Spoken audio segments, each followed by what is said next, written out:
జై తెలంగాణ కేసీఆర్ గారి నాయకత్వం కేసీఆర్ గారి నాయకత్వం గౌరవనీయులు పెద్దలు భూపాలపల్లి నియోజకవర్గ మాజీ శాసనసభ్యులు మీ అందరికీ ఆత్మీయ నాయకులు ఈరోజు నేను ఈ కార్యక్రమానికి ప్రత్యేకంగా ఇసుపేట గ్రామానికి రావడానికి అన్ని ఏర్పాట్లు చేసి ఇక్కడికి నన్ను ఆహ్వానించిన మాన్యులు అన్న నాకు అత్యంత ఆప్తులు శ్రీ గండ్రా వెంకటరమణారెడ్డి గారు గౌరవనీయులు పెద్దలు ఈ రాష్ట్రానికి ఉప ముఖ్యమంత్రిగా పనిచేసి ఈరోజు కూడా కేసీఆర్ గారి బాటలో రేపు స్టేషన్ గన్పూర్లో ఎప్పుడు ఉప ఎన్నిక వచ్చినా మళ్ళీ తిరిగి ప్రజల ఆశీర్వాదంతో కాబోయే శాసనసభ్యులు గన్పూర్ అన్నగారు డాక్టర్ తాటికొండ రాజయ్య గారు గౌరవనీయులైన ప్రభుత్వ మాజీ చీఫ్ విప్ హనుమకొండ మాజీ శాసనసభ్యులు తెలంగాణ ఉద్యమ బిడ్డ అన్నా దాస్యం వినయ భాస్కర్ గారికి నర్సంపేట మాజీ శాసనసభ్యులు తెలంగాణ ఉద్యమంలో మొదటి నుండి వరంగల్ జిల్లాలో పెద్ద దిక్కుగా ఉన్న మా అన్న పెద్ది సుదర్శన్ రెడ్డి గారు గౌరవనీయులు తమ్ముడు శాసన మండలి సభ్యుడు శ్రీ పోచంపల్లి శ్రీనివాసరెడ్డి గారు ఆయన ఊరు ఇక్కడి నుంచి నాకు తెలిసి 2 కిలోమీటర్ల దూరమే వరికోలు అట్లాగే మా అక్క మాజీ మంత్రివర్యులు పెద్దలు మీ అందరికీ సుపరిచితురాలు గతంలో భూపాలపల్లి ఇన్ఛార్జిగా పనిచేసిన పెద్దలు శ్రీమతి సత్యవతి రాథోడ్ గారు అదేవిధంగా గౌరవ మాజీ శాసనసభ్యులు సోదరులు వరంగల్ ఈస్ట్ మన నన్నపనేని నరేందర్ గారు అదేవిధంగా ముగుళ్లపల్లి గతంలో 2006లో జెడ్పీటీసీగా పనిచేసి తర్వాత పెద్దలు కేసీఆర్ గారి ఇక్కడ ఎంకన్నకు బాగానే ఫ్యాన్స్ ఉన్నారా పెద్దలు కేసీఆర్ గారి ఆశీస్సులతో రాష్ట్ర రైతు రుణ విముక్త కమిషన్ చైర్మన్ గా పనిచేసిన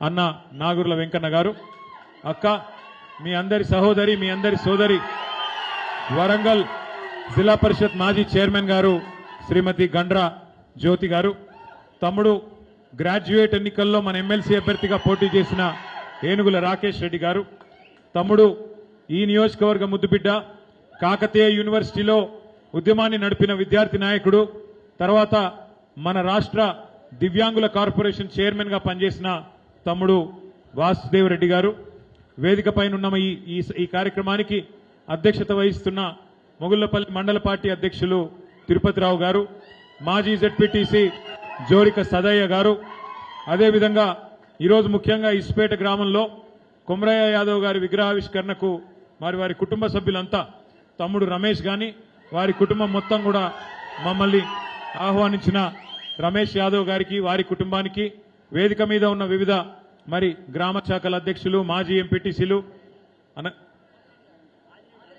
మన సీనియర్ నాయకులు ఆదిరెడ్డి గారు అదేవిధంగా వేదిక పైన ఉన్న మాజీ సర్పంచులు మాజీ ఎంపీటీసీలు సింగిల్ విండోల అధ్యక్షులు అదేవిధంగా ఇంకా మా యువ మిత్రులు వేదిక ముంగటున్న మరి ఈ గ్రామ అదేవిధంగా మొగుళ్లపల్లె మండల సోదరులకు మా ఆడబిడ్డలకు పత్రికా మిత్రులకు పేరు పేరున అందరికీ హృదయపూర్వకంగా నమస్కారాలు చాలా సంతోషంగా ఉంది గతంలో ఒకసారి ఇక్కడికి వచ్చేది ఉండే మొగుళ్లపల్లె మండలానికి కానీ ఆఖరి నిమిషంలో మరి ఇప్పుడే సదన్న చెప్పిండు అన్ని కట్టుకున్నాం ఫ్లెక్సీలు గిక్సీలు కానీ నువ్వు రాలేదని కొద్దిగా నారాజు మాట్లాడిండు మొత్తానికి వచ్చినా ఇప్పటికైతే వచ్చినా మిమ్మల్ని అందరినీ కలుసుకోవడం సంతోషంగా కూడా ఉన్నది మీ అందరితో నా ప్రార్థన ఒకటే అధికారం ఎవరికి శాశ్వతం కాదు కేవలం భూమి మీద 1000 ఏళ్ళు ఉండతందుకో 2000 ఉండతందుకో రాలేదు అందరం పుట్టినం అందరం ఏదో ఒక రోజు పైకి పోతాం కానీ భూమి మీద ఉన్నప్పుడు ఏం పని చేసినాం ఎట్లా పని చేసినాం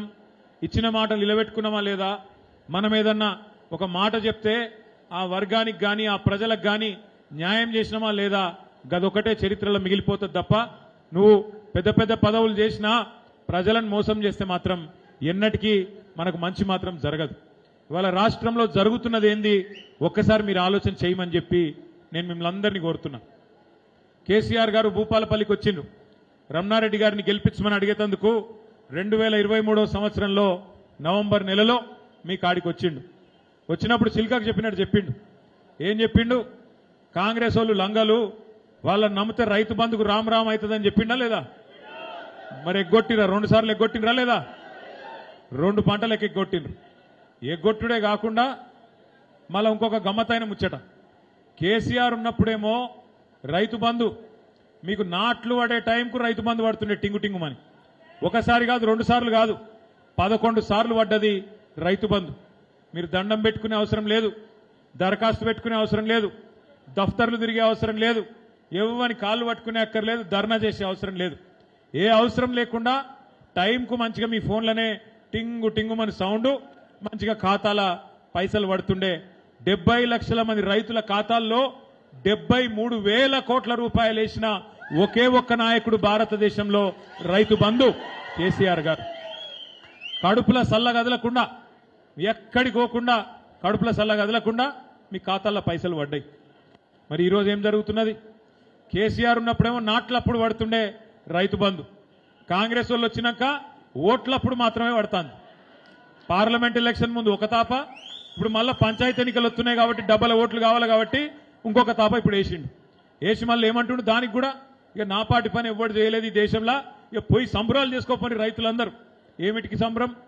నువ్వు ఇస్తానన్న బోనస్ ఎగ్గొట్టినందుక, యూరియా బస్తాల కోసం లైన్లలో నిలబెడుతున్నందుక, లేకపోతే 15,000 ఇస్తా అని చెప్పి కటింగులు పెట్టి 12,000 ఇచ్చి దానికే పోజులు కొడుతున్నందుక? దేనికి చేసుకోవాలి సంబరము? కేసీఆర్ ఉన్నప్పుడు కరెంటు టైంకి వస్తుండే, కేసీఆర్ ఉన్నప్పుడు ఎరువులు టైంకి వస్తుండే, కేసీఆర్ ఉన్నప్పుడు పంటకు పెట్టుబడి టైంకి వస్తుండే, పంటలు మంచిగా వండితే బ్రహ్మాండంగా కొనుగోలు కూడా టైంకి అవుతుండే, పైసలు కూడా టైంకి పడుతుండే. ఇలా ఉన్నదా పరిస్థితి? పట్టించుకున్నటోడు ఉన్నాడా?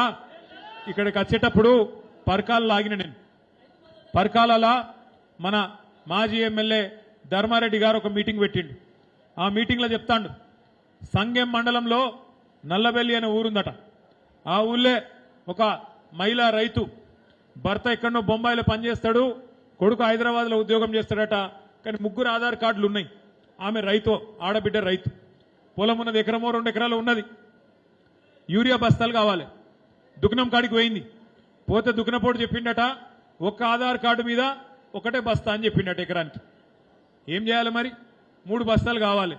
ఏం చేయాలని చెప్పి ఇంటికి పోయి కొడుకు ఆధార్ కార్డు, భర్త ఆధార్ కార్డు, ఆమె ఆధార్ కార్డు 3 పట్టుకొచ్చి ఆ దుకాణపోనికి ఇచ్చింది. ఇచ్చి 3 బస్తాలు కొంటపోయింది. కొంటపోతే ఏమైంది ఎరికేనా? మధ్యలో పోలీసు వాళ్ళు పట్టుకొని నాన్ బెయిలబుల్ కేసు పెట్టి ఇలా ఆ మహిళా రైతును జైలుకు పంపిండ్రు. ఇదేనా ప్రభుత్వాన్ని నడిపే పద్ధతి?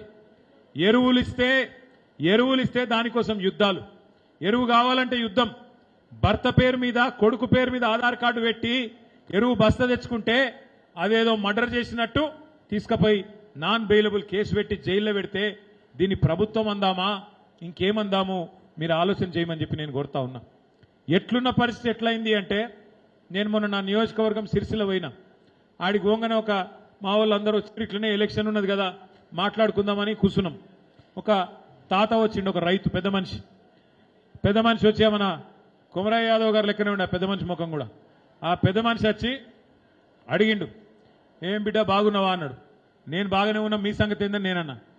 ఏం సంగతి పాడైంది? ఏం లేదు, కాలం అయితే లేదు, వానలు కొడతలేవు, నీళ్లు లేవు వాగులా, రైతు బంధు పడతలేదు, కరెంటు వస్తలేదు, కాలిపోయిన ట్రాన్స్ఫార్మర్ రిపేర్ చేసేవాడు లేడు, ఏం చేయాలి? మంచిగా పాలిచ్చే బర్రెను పక్కకు పెట్టినాం, తన్నే దున్నపోతుని తెచ్చుకున్నాం, ఇక తంతాంది పడుతున్నాం, ఏం చేయమంటావు అన్నాడు. కొద్దిగా కుడి ఎడుమ రాష్ట్రం అంతటా రైతుల ఆలోచన గట్లనే ఉన్నది. పాలిచ్చే బర్రెను పక్కకు పెట్టి ఎగిరి తన్నే దున్నపోతుని తెచ్చుకుంటే మన తన్నకుండా ఊకుంటుందా? దాని బుద్ధి మారుతుందా? దున్నపోతుంది. కాంగ్రెస్ అనే దున్నపోతుని తెచ్చుకొని దాంతో పని కావాలంటే పని అవుతుందా? దున్నపోతు ములుగర్ర పెట్టినా ఒడిసినా పోతుందా? అటు ఇటు పోదు కదా. గట్లనే ఇవాళ ఈ ప్రభుత్వానికి ఎవ్వాలంటే కూడా పట్టి లేదు. మాటలు మస్తుగిచ్చిర్రు. మా బలహీన వర్గాల సోదరులకు, బీసీ సోదరులకు ఇక చెప్పవశం కానని మాటలు ఇచ్చిర్రు. ఏమేం చెప్పారు? కామారెడ్డిలో బీసీ డిక్లరేషన్ అని విడుదల చేసిండ్రు. ఏం చెప్పారు బీసీ డిక్లరేషన్లా? మాకు కాంగ్రెస్ వాళ్ళకు మీరు అధికారం ఇస్తే బ్రహ్మాండంగా సంవత్సరానికి 20,000 కోట్ల బడ్జెట్ పెడతాం, 20,000 కోట్ల బడ్జెట్ పెడతాం, 5 ఏళ్లలో 1,00,000 కోట్ల బడ్జెట్ బీసీ సంక్షేమానికి ఇస్తామని చెప్పారు. మరి ఆ 1,00,000 కోట్లతో ఏం చేస్తారయ్యా అని అడిగిన. అడిగితే ఏం చెప్పారు ఎరికేనా? యాదవ సోదరులకి, కుర్మ సోదరులకి, గొల్ల సోదరులకి, కుర్మ సోదరులకి కేసీఆర్ 2వ విడత గొర్రెలు ఇయ్యలేదు, మేము రాగానే 100 రోజుల లోపలనే రెండో విడత గొర్రెలన్నీ పంచుతాం అని మాట ఇచ్చిండ్రు. చేప పిల్లలు కేసీఆర్ గారు బ్రహ్మాండంగా కోట్లాది చేప పిల్లల్ని చెరువులను బాగా చేసి మిషన్ కాకతీయ పేరు మీద చెరువులలో నీళ్లు నింపి వాటిలో మంచిగా చేప పిల్లలు పోసి బ్రహ్మాండంగా భారతదేశం మొత్తంలోనే ఒక నీలి విప్లవాన్ని భారతదేశంలో ఎక్కడ లేని విధంగా నెంబర్ 1 రాష్ట్రంగా, అంటే సముద్ర తీరం లేని రాష్ట్రాలలో నెంబర్ 1 రాష్ట్రం చేపల ఉత్పత్తిలో అని చెప్పి తెలంగాణకు ఆ స్థాయి తెస్తే దానికంటే ఎక్కువ చేస్తాం, దాని తాత చేస్తాం. మాకు తెలియదా? మేము కాంగ్రెస్ వాళ్ళం, మా పార్టీ భూమి పుట్టినప్పుడు పుట్టింది, మాకు తెలివి లేదా, మేము నడుపుతాం అని చెప్పి నరికిండ్రు. ఇలా కనీసం చేప పిల్లలు ఏస్టోడు లేడు, అడిగినోడు లేడు, టెండర్ ఎప్పుడైతుందో తెలియదు, ఏమైతుందో తెలియదు, వాడలో చేప పిల్లలు వస్తాడా లేకపోతే రాళ్ళు ఎత్తాడా చెరువుల ఎవరికి ఎరకలేదు. అటువంటి పరిస్థితి ఇలా చేప పిల్లలది. అట్లాగే గీత కార్మికులకు మా గౌడన్నలకు మాటిచ్చారు. కేసీఆర్ గారు ఉన్నప్పుడు ఆనాడు చెట్ల పన్ను మాఫ్ చేసి నీరా పాలసీ తెచ్చి గౌడన్నల కోసం కొన్ని మంచి కార్యక్రమాలు, వైన్ షాపులలో కూడా 15% రిజర్వేషన్లు గౌడన్నలకే ఇచ్చి కాపాడుకునే ప్రయత్నం, వృత్తిని కాపాడే ప్రయత్నం చేస్తే దానికి డబల్ చేస్తామన్నారు. ఇవాళకి 20 నెలల్లో ఒక్క పని కూడా చేయలే. ఇంకా బీసీ డిక్లరేషన్లో 42% రిజర్వేషన్లు. ఏమిట్లా? ఒక్క జెడ్పీటీసీ ఎంపీటీసీలో కాదు, ప్రభుత్వ కాంట్రాక్టులలో మొత్తంలా 42% ఇస్తాం బీసీలకు. 42% ఎంత పెద్ద కాంట్రాక్ట్ అయినా 42% మీకే, ఉద్యోగాలలో మీకే, చదువుల మీకే, రాజకీయంలో మీకే, ప్రభుత్వ పనులలో కూడా మీకే ఇస్తాం అని చెప్పి బీసీ డిక్లరేషన్లో చెప్పిండు. 20 నెలల 20,000 కోట్ల బడ్జెట్ ఎక్కడో పోయింది. 2 సంవత్సరాలు కలిపితే కూడా 20,000 కోట్లు నిండుతలేదు. సంవత్సరానికి 20,000 కోట్లు అన్నోడు 2 బడ్జెట్లు పెడితే కూడా కలిపి కూడా 20,000 కోట్లు కాలే. ఇక మాటలు మాత్రం పెద్ద పెద్ద మాటలు. గమ్మత్ ఏంటంటే ఇవాళ రేవంత్ రెడ్డిని కానీ ఇక్కడ ఉన్న మీ కాంగ్రెస్ ఎమ్మెల్యేని కానీ ఏమయ్యా మరి బాగా నరికితిరి కదా, అరిచేతుల స్వర్గం చూపెడుతురు కదా, మా ఆడబిడ్డలు ఇక్కడనే ఉన్నారు, మీకు చెప్పినరా లేదా? ఏం చెప్పిరు మీకు? అత్తకు 4,000, కోడలకు అత్తకు 4,000, కోడలకి ఎన్ని? 2,500 ఇస్తా అన్నాడా? పడ్డా మరి 2,500 పడలే. అత్తకు 4,000 వచ్చినాయా? అత్తకే కాదు తాతకు కూడా ఇస్తా అన్నాడు 4,000. కేసీఆర్ ఇంట్లో ఒక్కరికే ఇస్తుండు, నేను ఇద్దరికి ఇస్తా అన్నాడు, వచ్చినాయా? మరి 100 రోజులు ఇస్తా అన్నాడు, ఇచ్చిండా?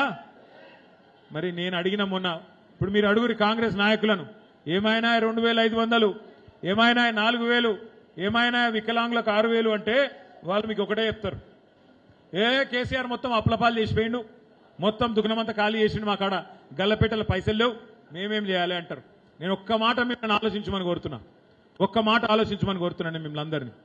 కేసీఆర్ ముఖ్యమంత్రిగా ఉన్నప్పుడు కరోనా వచ్చింది, కరోనా మహమ్మారి వచ్చింది. మొత్తం ఒక మన రాష్ట్రం కాదు, మన దేశం కాదు, అందరం ప్రపంచం అంతా ఎవరింట్లో వాడు కూర్చున్నాడు, ఎవనర్లో వాడు అన్నాడు. బయట కాలు పెట్టే పరిస్థితి లేకుండే. ఆఖరికి మోడీ గారు డప్పులు కొట్టమంటే డప్పులు కూడా కొట్టినాం మనం బయటకు వచ్చి, అట్లనే కరోనా పోతుందేమో అని చెప్పి. గంత కతుండే. రూపాయి ఆదాయం లేదు ప్రభుత్వానికి ఆనాడు కరోనా వచ్చినాడు. మరి రూపాయి ఆదాయం లేకపోతే కూడా కరోనా వస్తే కూడా కేసీఆర్ గారు ఉన్నప్పుడు రైతు బంధు ఆగిందా? కళ్యాణ లక్ష్మి ఆగిందా? కేసీఆర్ కిట్ ఆగిందా? బతుకమ్మ చీరలు ఆగినాయా? ముసలోళ్ళ పెన్షన్లు ఆగినాయా? గ్రామ పంచాయతీ సిబ్బంది జీతాలు ఆగినాయా? రైతు కొనుగోలు ఆగినాయా? మరి అందుకే నేను ఏం చెప్తున్నా అంటే, రూపాయి ఆదాయం లేకపోయినా కేసీఆర్ ఏమో 2,000 పెన్షన్లు ఇచ్చిండు, రూపాయి ఆదాయం లేకపోయినా మంచిగా టెన్షన్గా 10,000 రూపాయలు రైతు బంధు చేసిండు, రూపాయి ఆదాయం లేకపోయినా 14-15 లక్షల మందికి కేసీఆర్ కిట్లు ఇచ్చిండు, రూపాయి ఆదాయం లేకపోయినా ఆడపిల్లలు లగ్గం చేసుకుంటే 1,00,000 రూపాయలు 15 లక్షల మందికి ఇచ్చిండు. అంటే దీన్ని బట్టి మీకు ఏమర్థం కావాలి? అక్కడ ఉండాల్సింది గల్లపెట్టెల పైసలు కాదు, నడిపేటోడు మొగోడైతే, నడిపేటోనికి దమ్ముంటే సంపద పుట్టించే దమ్ముంటే పని అవుతుంది. అంతేగాని అటు ఇటు కానోళ్ళు నడిపితే గిట్లే ఉంటుంది, అటు ఇటు కానోళ్ళు నడిపితే రాష్ట్రాన్ని గిట్లనే ఉంటుంది. నేను అందుకే అంటున్నా, ఈ నడిపేటోళ్ళకి ఇవాళ శాతగానోళ్ళు మరి ఎందుకు నరికినరు? ఆ రోజు మీరు ఆ రోజు అడిగినారు ఇదే బట్టి విక్రమార్క గారిని, ఇదే రేవంత్ రెడ్డి గారిని, మీరు బాగా నరుకుతున్నారు కదా, మరి ఏం సంగతి? మరి పైసలు ఏడికెళ్ళి తెస్తారు? మీరు చెప్పే మాటలేమో పేదగా ఉన్నాయి, మరి ఏడికెళ్ళి వెళ్తాయి పైసలు అంటే, మాకు తెలియదా? మేము కాంగ్రెస్ వాళ్ళం, మా చరిత్ర 135 ఏళ్ళు, మాకు బాగా తెలివి ఉంటుంది, మేము ఒక్కొక్కలం ఆకారాలు గింత పొడుగున్నాం, గత పొడుగున్నాం, మాకు తెలియదా? ఇంకా పక్క పలిసేటోడు కేసీఆర్ చేసాడు, మేము చేయమా అని చెప్పి ఆ రోజేమో నీలిగిరు బాగా. మరి ఇవాళ ఏం పుట్టింది రోగం అంటే మా కాడేమున్నదే లంకె బిందెలు ఉంటాయనుకొని వచ్చినవి లంకె బిందెలు లేవు, లంకె బిందెలట లేవట. నాకు తెలిసి భారతదేశానికి స్వాతంత్రం వచ్చిన తర్వాత ఇంత ఇజ్జత్ లేని ముఖ్యమంత్రి అయితే ఎవడు పుట్టలే ఇప్పటివరకు.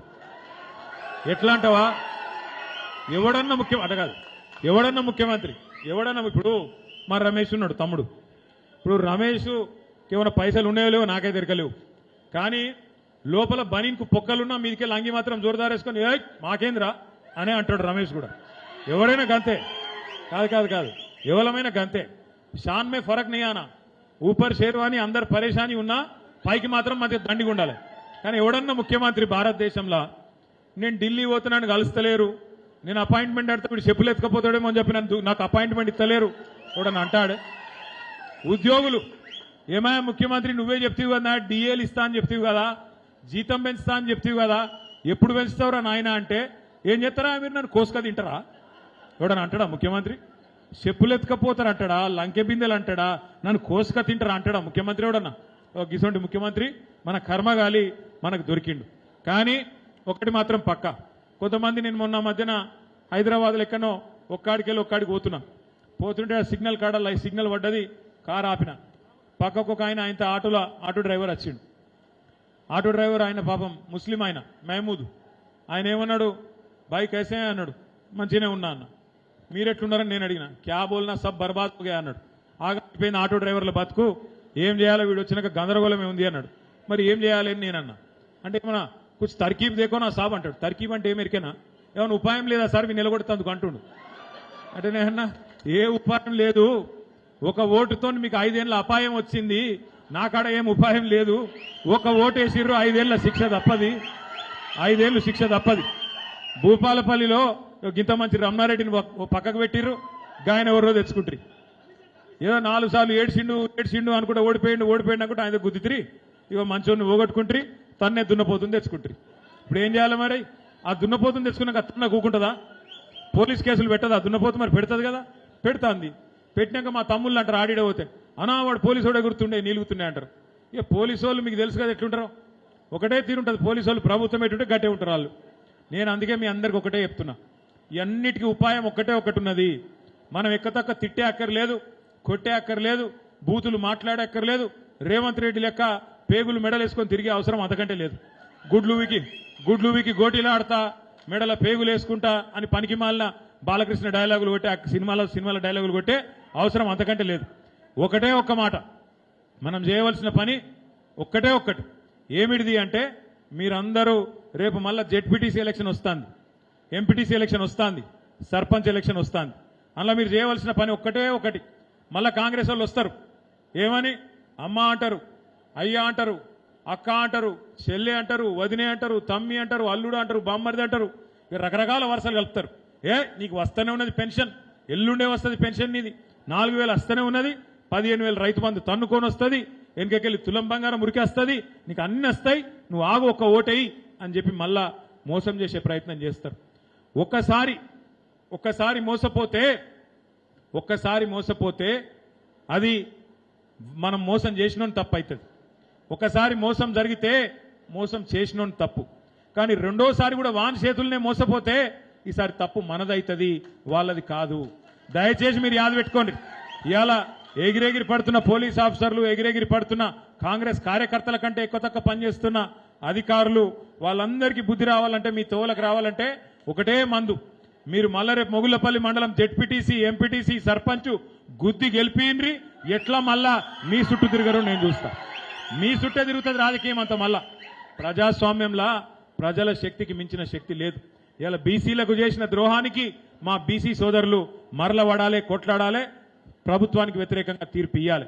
మా రైతులకు చేసిన మోసానికి రైతు బిడ్డలు మనందరం మరలబడాలి, తప్పకుండా కాంగ్రెస్ వాళ్ళని గల్లబట్టి అడగాలి. ఆడబిడ్డలకు చేసిన మోసానికి ఆడబిడ్డలు బదులా తీర్చుకోవాలి, కర్రు కాల్చి వాత పెట్టాలి. 2 లక్షల ఉద్యోగాలని చెప్పి పిల్లలకు చేసిన మోసానికి పిల్లలు కూడా ఖచ్చితంగా ఓటు హక్కున్న ప్రతి తమ్ముడు, ప్రతి చెల్లె మీరు కూడా బదులా తీర్చుకోవాలి. ఇక ముసలోళ్ళు అయితే 4,000 పెన్షన్ అని చెప్పి మోసపోయిన మా అవ్వ కనబడుతుంది అక్కడ. ఆ అవ్వను అడుగుతున్నా నిన్ను, ఒక నీలం రంగు చీర అవ్వ, నువ్వే ఏం పేరు, అమ్మ పేరు అడుగు, ఏం పేరు? మల్లమ్మనా? మల్లమ్మ నీ ఓటు అడిగేందుకు వచ్చిందనుకో కాంగ్రెస్ ఓడు ఇంట్లో కట్టే ఉంటుంది కదా దొడ్డు కట్టే పట్టుకొని ఉరికి ఒక్కటి వెనుక మర్రేసి సంపు అర్థమైందా నిజంగా కొట్టేవు ఆయన కేసు పెడతాడు వాడు కొట్టకు కొట్టినంత పని చేసి చల్ పోయిడికి వెళ్ళని చెప్పి వెళ్ళగొట్టు నేనేమంటున్నా అంటే మోసాన్ని మోసంతోనే జయించాలి ముళ్ళును ముళ్ళుతోనే తీయాలి కాంగ్రెస్ ఓనికి ఓటుతోని వాని అధికారంలోకి తెచ్చింది మీరే రేపు మళ్ళా ఓటుతోని అధికారంలోకి వెళ్ళి దించాల్సింది కూడా మీరే తప్పకుండా నాకైతే నమ్మకం ఉంది ఇవాళ మీ స్పందన మీ ఉత్సాహం చూస్తుంటే నేను ఆడ పరకాల్లో మొదలైన కాడికెళ్ళి ఇక్కడ దాకా ఎక్కడికక్కడ కార్యకర్తలు అయితే జోష్ మీద ఉన్నారు ఏం బాధ లేదు వాడొగడు వీడొగడు మాట్లాడుతూనే ఉంటాడు మనం ఏం కాదు ఎవడోడో మాట్లాడతాడు బీఆర్ఎస్ పోయి బీజేపీలో కలుస్తుందట అని ఒకడు అంటాడు ఇంకోడు ఇంకేదో అంటాడు ఎక్కడ పోదు బీఆర్ఎస్ కేసీఆర్ ఇంకొక 50-100 ఏళ్లు మీకు సేవ చేసుకుంటూ మీతోనే ఉంటది తెలంగాణ ఉన్నంత కాలం బీఆర్ఎస్ పార్టీ ఉంటది ఎవ్వంతో కలిసే కర్మ మనకు లేదు బ్రహ్మాండంగా పని చేసుకుంటూ మీ దయ ఉన్నంత కాలం మీ ఆశీర్వాదం ఉన్నంత కాలం మీరు పని చేయమన్నంత కాలం పని చేసుకుంటూ పోతూనే ఉంటాం మళ్ళొక్కసారి మంచి రోజులు రావాలి ఈ రాష్ట్రంలో పేదోళ్ళ కంటే కేసీఆర్ గారు తిరిగి ముఖ్యమంత్రి కావాలి దానికోసం అందరం కష్టపడదాం అంకిత భావంతో పనిచేద్దాం రమణారెడ్డి గారి నాయకత్వంలో భూపాలపల్లిలో బ్రహ్మాండంగా మీరందరూ ముంగటికోతా ఉన్నారు రేపు కూడా అట్లే ఇవ్వండి స్థానిక సంస్థల్లో రమణారెడ్డి గారి నాయకత్వాన్ని బలపరిచే విధంగా బ్రహ్మాండమైన తీర్పు మీరు ఇవ్వండి తప్పకుండా రేపటి రోజున మళ్ళీ ఒక్కసారి కేసీఆర్ ముఖ్యమంత్రి అయిన తర్వాత మళ్ళా మనకు మంచి రోజులు వస్తాయని చెప్పి మీకు విన్నవించుకుంటూ ఈ రోజు నన్ను ఇసుపేట గ్రామానికి ఆహ్వానించిన మీ అందరికీ కూడా పేరున మళ్ళొకసారి ధన్యవాదాలు తెలియజేస్తూ జై తెలంగాణ